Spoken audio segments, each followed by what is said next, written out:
नमस्कार। औरतों के किस्से, जैसा मैंने पहले अपने वीडियो में कहा था, मैं किस्से सुनाने बैठा हूं और बिल्कुल सच्चे किस्से सुनाने बैठा हूं। नाम झूठे होंगे क्योंकि किसी का सही नाम बताने की मुझे यहाँ जरूरत समझ नहीं आती, मगर किस्सा बिल्कुल सच्चा हो। आज जो मैं आपको औरतों के किस्से सुनाऊंगा, औरतों के किस्से और आदमियों के ऊपर जो गुजरी, इसमें आखिरी किस्सा जरूर सुनिएगा क्योंकि आखिरी किस्सा दोनों पहलू दिखाता है। बहुत ही मजेदार किस्सा है। इसमें एक औरत भी वही करती है जो एक आदमी करता है और दोनों के ऊपर क्या गुजरती। तो चलिए किस्से से शुरू करते हैं। पहला किस्सा, मेरा एक दोस्त है, मान लीजिए नाम है रमेश। रमेश साहब शादी करते हैं। अच्छा, एक चीज और जो मैंने अपने पिछले वीडियो में भी कहना भूल गया, ये शादी के बाद इस सुहाग रात पे ना, अगर औरत हाथ नहीं लगाने दे रही, एक हल्का सा रेड लाइट आपकी जल जानी चाहिए। अधिकतर किस्सों में मैंने देखा कि सुहाग रात पे बीवी कूदती बहुत है। अगर ऐसा पीछे कुछ किस्से कहानी होती है तो भाई आजकल के लड़के समझदार हो गए हैं, लड़कियां भी समझदार हो गई। तो उस समझदार लड़की ने भी यही किया कि वो सुहाग रात पे उसने उन्हें कहा कि नहीं, अभी तो ये पीरियड्स चल रहे हैं और ये सब। उसने भी कहा पत्नी अपनी है, ऐसा कौन सा दूर जा रही है। उसने कहा ठीक है, जब जो होना होगा, जब होना होगा हो जाएगा। पर कुछ दिन बाद, कुछ दिन तक उसने उन्हें छूने नहीं दिया। कुछ दिन बाद उनकी पत्नी कहने लगी मैं मायके जाऊंगी। उसने कहा तुम्हारा घर है, शहर में मायके था। उसने तुम जब चाहो चली जाना, कोई ऐसी बात नहीं। वो गई कब? जब मियाँ घर से बाहर अपने काम पे गया। यानी रमेश जो मेरा दोस्त है, वो काम पे गया हुआ था। उसने घर में एक बहुत बड़ा सा ब्रीफकेस उठाया, घर का सबसे बड़ा ब्रीफकेस उठाया, उसमें सामान पैक किया और अपने घर चली गई। एक चीज और, ऐसे में जब ये लड़कियां कहूं या औरतें कहूं, शादी के बाद तो औरत हो गई, जाती हैं तो अपने साथ घर का काफी कीमती सामान, अपना जेवर गहना जरूर ले जाती, क्योंकि जब आप मकान बदलते हैं तो अपने डॉक्यूमेंट जरूर रखते हैं साथ में, क्योंकि वो आपके काम आएंगे। बिल्कुल वैसा ही अधिकतर करती हैं। तो सब समेट समाट के, अब मुझे पता नहीं रमेश का कुछ समेटा या नहीं, रमेश का चढ़ाया हुआ था या नहीं था, इस बारे में नहीं कहूंगा, लेकिन गहने और काफी सारे कपड़े लत्ते समेट के अपने घर चली गई कि मैं मायके जा रही हूँ। रमेश के पिता यानी उस लड़की के ससुर उसे घर तक छोड़ के, रिक्शा करा के आए, बकायदा ऑटो टैक्सी एक उसके घर तक की करा के आए। घर पे पहुंची तो उसने बताया मैं घर पहुंच गई हूँ। जब रमेश जी घर पे आए तो उन्हें पिताजी से पता चला कि उनकी बीवी घर छोड़ के अपने मायके जा चुकी। उसने उससे फोन किया, फोन मिला नहीं और उसका भी कोई फोन आया नहीं। तो उसे लगा घर पे गई है, मस्त होगी, या शादी के बाद लड़कियों को घर की ज्यादा याद आती है, घर पे होगी। करीब 5-6 दिन बाद लड़की के घर से फोन आया कि बेटी कैसी है। लड़की के घर से। किस्से को ध्यान से सुनिएगा क्योंकि बहुत मजा। रमेश खुद हैरान रह गए, अरे लड़की तो आप ही के घर गई है। बोले नहीं, यहां नहीं है। वो भागा भागा ससुराल पहुंचा तो वहां वो लड़की थी ही नहीं। उसे बड़ी हैरानी हुई, कहां गई। उन्हें भी हैरानी हो रही थी, ससुराल वाले भी दिखा रहे थे कि उन्हें भी हैरानी हो रही है। इसने कहा ये तो खतरनाक बात है, 6 दिन से लड़की है नहीं, घर से सारा सामान लेके गई हुई है, कहां गई।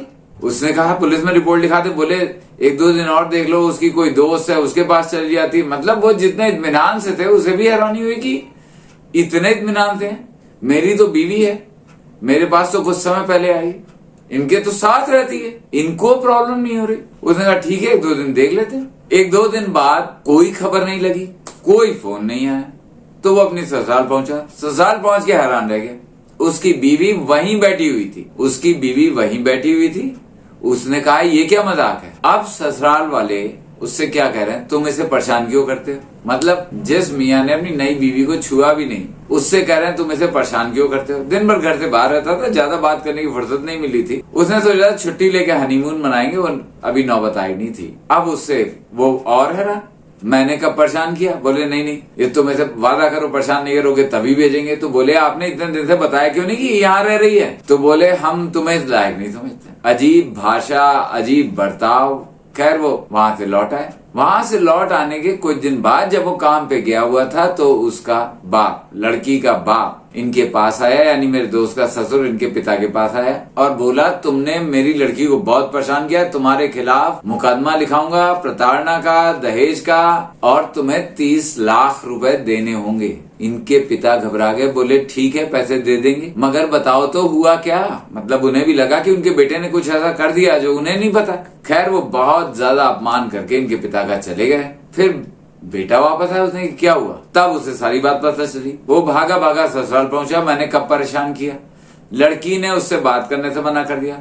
ससुराल वालों ने बस एक रट लगा रखा, हमें 30 लाख रुपए चाहिए। आप देख रहे हैं, माता पिता को मालूम है उनकी बेटी का किसी और से संबंध है, मालूम है, तब भी उन्होंने शादी कर दी। शादी तो शादी करी, 30 लाख ठगने का बहाना बना लिया और पक्का। और आप भरोसा मानिए, ये शादी और ये सारी कानूनी प्रक्रिया 2 महीने के अंदर खत्म हो गई। 2 महीने के अंदर तलाक हो गया। और इस 2 महीने से पहले उस लड़की ने उस लड़के से जिससे उसका संबंध था शादी से पहले शादी भी कर ली। इसे क्या कहा जाए? या तो शादी नहीं करनी थी, शादी कर ली, तो क्या कहा जाए?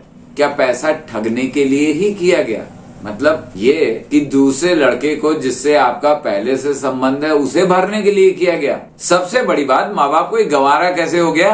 अगर आपके किसी लड़की का किसी से अफेयर है, अगर आपकी लड़की का किसी से अफेयर है, आपको मालूम है आप शादी करना चाहते हो, तो क्या इस तरीके से शादी करोगे? इस रास्ते जाके दूसरे से शादी कर लेते हैं, उससे 30 लाख ऐंठ लेते हैं, फिर पहले से शादी कर देते हैं। खैर मुझे ये पहली समझ में नहीं आई। चलिए दूसरा किस्सा सुनाता हूँ मैं आपको। दूसरा किस्सा है हमारे शहर के एक दरोगा का। दरोगाओं का ट्रांसफर होता रहता है, 3-4 साल से ज्यादा ही ठहरते नहीं किसी शहर में। तो दरोगा साहब शहर में आए, उनका एक बेटा था, करीब 10 साल का बेटा था। उसे पढ़ाने एक ट्यूटर आता था। उनकी श्रीमती जी का दिल ट्यूटर से लग गया और दोनों के बीच गुफ्तगू होने लगी। उसके बाद बात घूमते फिरते दरोगा साहब तक पहुंच गई। वैसे मैं आपको बता दूं, इन मामलों में घर वालों तक बात सबसे आखिर में ही पहुंच गई और वो दरोगा थे। उन्होंने तो उस ट्यूटर को बिल्कुल सीधा कर दिया, अच्छी तरह बुला के झाड़ दिया, 2-4 थप्पड़ भी मार दिए। अब तू वहां दिखाई मत पड़ना, दिख गया तो जान से जाएगा। एक दरोगा बोल रहा है, दरोगा की कौन नहीं सुनेगा?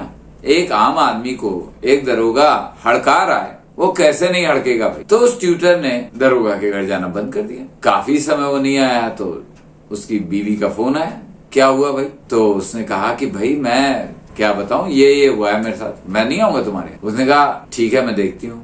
फिर उसने मौका निकाला, उसने कहा इस दिन मियाँ रहेंगे घर से पूरे दिन बाहर, तुम आराम से आओ। अब लड़का मोहब्बत का मारा, शादीशुदा था नहीं, प्यार का खुमार चढ़ा, पहुंच गया। उधर दरोगा ने अपने कुछ जासूस का मतलब मोहल्ले के ही कुछ लोग इस बात पे लगा रखे थे कि अगर दिखाई पड़े तो मुझे बता दो। उन्हें पता लग गया, वो काम छोड़ के बीच में आ गए, लड़के को पकड़ा, घसीटते हुए सड़क पे लाया और मारने लगे।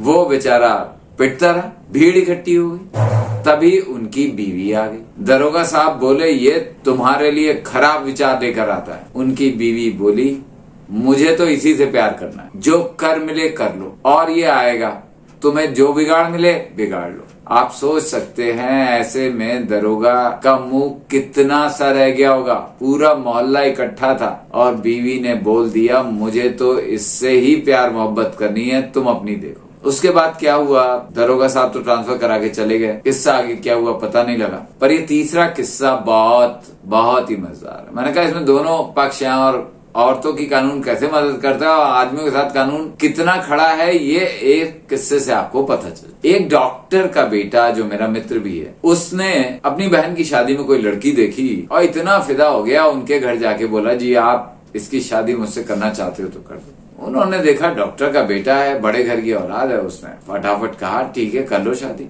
शादी होने के बाद प्यार का खुमार था या कहें चेहरे का खुमार था। शादी होने के बाद उसे पता लगा कि बीवी उससे 10 साल बड़ी है, जबकि उसे बताई गई थी कि केवल उससे 3 साल बड़ी है। 3 साल बड़ापन छोटापन आजकल माने नहीं रखता है, इसलिए उसने इस बात पे ध्यान नहीं दिया। वैसे भी मैं आपको बता दूं, 26 साल का आदमी अपने आप को 23 का कहे तो ज्यादा फर्क नहीं आता, 28 का भी 23 का कहते फर्क नहीं आता। ऐसा ही फर्क रहा और उन्हें पता लगा बीवी 10 साल बड़ी। खैर उन्हें प्यार मोहब्बत थी और सच्ची मोहब्बत थी, इसलिए उन्हें फर्क नहीं पड़ता था, वो अपनाने को तैयार थे और साथ में रहे। फिर उन्हें पता लगा कि बीवी हद से ज्यादा धार्मिक है, किसी धर्म का नाम नहीं लूंगा, लेकिन जो भी धार्मिक क्रियाएं थी हद से ज्यादा उनमें लगी रहती थी। हर समय धार्मिक किताबों की बातें, धर्म कर्म में ना वो केवल खुद घुसी हुई थी, उसका पति भी धार्मिक था जो मेरा दोस्त था, मगर वो इतना नहीं था, मगर वो उसे फोर्स कर रही थी कि नहीं तुम ये भी करो, तुम वो भी करो, तुम वो भी करो, ये नहीं करते तो तुम सच्चे धर्म के नहीं हो। ये सब शुरू हो गया। वो बड़ा जल्दी उकता गया। खैर बेटा हुआ, इस बीच में बेटा बड़ा हुआ। अब उसकी बीवी ने ससुराल पे रहना कम और अपने मायके में रहना ज्यादा शुरू कर दिया। अक्सर घर चली जाती, 6-6 महीने वहीं रह रही है, फिर महीने भर को आ गई, फिर 6 महीने वहां रह रही है। और आती भी थी तो मेन था पैसा ऐंठना, पैसा ऐंठ लिया करती थी। इस बीच में इन्हें पता लगा कि उसकी शादी तय हो रही है। जब तक ये कोई और आगे बढ़ते पता लगाते, तब तक इन पे दहेज का मुकदमा, जो सबसे बड़ा हथियार है औरतों का, वो इन पे ठोक दिया। देखिए ध्यान से इस पहलू को। डॉक्टर के बेटे थे, इनकी माँ के पास इनकी माँ डॉक्टर थी, इनकी माँ के पास एक एमआर आती थी जिससे इनका दिल लगा हुआ था पहले से ही। जब ये अकेले हुए दोबारा, उसकी शादी हो गई थी। वो अपनी शादी से अपने पति से परेशान थी। वो दोबारा, एमआर तो थी इनके पास, तब भी आती थी, तो दोबारा दोनों अकेले मिले, मतलब वो पति से परेशान, ये पत्नी से परेशान। वो इनके साथ घूमने टहलने लगी। अब देखिए वो शादीशुदा है, पति को पता है कि बीवी दूसरे बंदे के साथ, दूसरे मर्द के साथ टहल रही, वो कुछ नहीं कर पाया, ये टहलती रही वो इनके साथ। इनकी पत्नी ने, जिसने दूसरे आदमी के साथ रहना शुरू कर दिया था, उसने इन पे मुकदमा ठोक दिया कि ये शादी के बाद भी एक औरत के साथ पत्नी जैसे संबंध बनाए हुए, वो खुद बनाए हुए, उसका कोई असर नहीं पड़ा। ये उस मुकदमे के भी लपेटे में आ गए। अंत में 1 करोड़ रुपया दे के ये छूटे, मुक्ति मिली। उस लड़की से इन्होंने शादी तब तक नहीं कर पाए, शादी तो कर ही नहीं पाए क्योंकि तब तक फिर साथ रहने लगी थी और बच्चा भी हो गया था। शादी तो ये वैधानिक रूप से शादी नहीं हो पाई, लेकिन उसी शादी, उसी काम के लिए इन्हें कितना तगड़ा हर्जाना देना पड़ा। वरना क्या करता इंसान? काम छोड़ के कोर्ट के चक्कर काटता रहे और कुछ नहीं कर सकता। पुरुष के खाते में जितने अपराध हैं, अभी नारी के लिए अगर कोई अपराध करता है तो उसे सिद्ध करना पड़ता है कि उसने अपराध नहीं किया है। नारी को बस रिपोर्ट लिखानी है, इसके ऊपर कुछ नहीं करना। नारी को बहुत परेशान किया, औरतों को बहुत परेशान किया है पुरुषों ने, और अब भी बहुत सारे आदमी ऐसे हैं जो औरतों को परेशान करते हैं। पर अगर कोई अपनी प्रवृत्ति के चलते परेशान है तो पुरुष को सजा देने का हक है, मगर अपनी प्रवृत्ति के चलते, अपने बदले के चलते, अपने अफेयर के चलते, अपने अवैध संबंधों के चलते किसी पुरुष पे इल्जाम लगाती है तो उस पे ये कहने का मौका नहीं है कि नहीं मुझे माफ कर दो, मैं अपराधी नहीं हूं। तो दोस्तों किस्से बहुत सारे हैं, औरतों के नहीं, लेकिन और भी जीवन में और इंसान करता क्या, उम्र के साथ साथ उनके अनुभव बढ़ते जाते हैं। और कहते हैं ना, सच्चाई बहुत हैरान करती है। सच्चाई तो कल्पना से भी ज्यादा हैरान करने वाली होती है। तो मेरी जिंदगी के और किस्से आपको देखने हो, अगर सुनने हो, अगर तो आप कमेंट्स में डालिए। मैं आपको ऐसे ऐसे किस्से सुनाऊंगा जो लाइफ में गुजरे, सुन के मजा आएगा। समय आप पे बहुत है क्योंकि ये रील्स वाली पीढ़ी नहीं जो मुझे देख रही, तो समय का फायदा उठाइए। किस्से सुनने हैं तो कमेंट करिए, मैं आपको और किस्से सुनाऊंगा। बस ऐसे ही देखते रहिए मुझे। नमस्कार।